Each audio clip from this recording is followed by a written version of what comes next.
I found to be my own personal most useful stress management tool is what I call instant perspective. And I think of it as sort of the all-purpose cleaner when it comes to stress management, because it's like those all-purpose cleaners. You could use them in all types of situations. I've used instant perspective in situations where I'm frustrated, when I'm angry, when I'm embarrassed, anything situation where I'm stressing myself out. Now, the usefulness of instant perspective hit me when I was in my early 20s. And what happened was, there was a lady that I had a crush on. And when you think of situations where, whether it's, a youngster and you have a crush on somebody, or maybe it's as an adult and you're trying to impress somebody professionally, how instead of just being who we are, we try to amp it up so they're impressed by us, like us, etc. Well, that's what I'm doing. And whenever I would get together and talk with her, I would always sort of monitor, like, how am I coming across? Is she finding me interesting? Am I a big dummy? That sort of thing.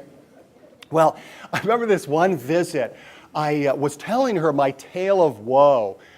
I had gone to graduate school to become a wildlife biologist. Go figure, here I am now. Discovered early on that was not the career I thought it was.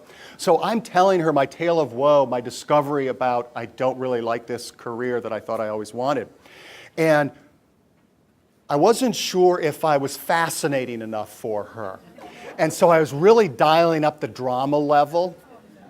Yeah, exactly. Oh no, bad idea. So as I'm telling about being on this roller coaster of emotions, the highs and the lows, then with this like full-on gusto and drama that only a 20-something can do, I say, well, what I meant to say was, every day I run the whole gamut of emotions. But instead, because I'd never heard somebody pronounce gamut, I'd only read it in books. Here's a tip. Let somebody else blaze the trail for you, pronouncing a word. Out of my mouth with full drama was, every day I run the whole gamut of emotions.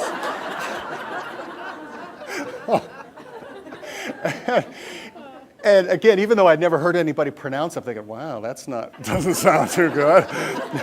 So as soon as I get home, and I'm not making this up, I run to my dictionary. Oh, gamut. Oh. Two things happen for about the next year. And think about how you do your own version of this. Number one, whenever I would get together with her, no matter what the topic, I found a way to slip in gamut.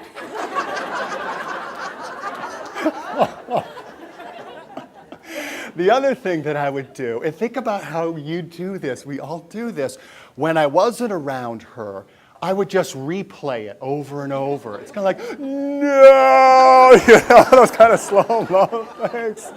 And then if that's not bad enough, I would turn into like Stephen King, and I would make my own like horror film festival of her telling her friends about this moron who says whole gamut of, again, you know how we do that. We torment ourselves. So finally, I couldn't stand the suspense of whether my, quote, subtle approach was working with slipping the gamut in. So let's say a year goes by, and when I get together, I get up my courage, and I say, feels awkward to talk about this, but I still feel embarrassed. You know that time I said I ran the whole gamut of emotions? And of course, what'd she say? Exactly. What? What are you talking about? That took a while to sink in. Like, I am not the center of your universe? Oh, shocking. Oh. But then later I thought about it. It's like, look at what you did.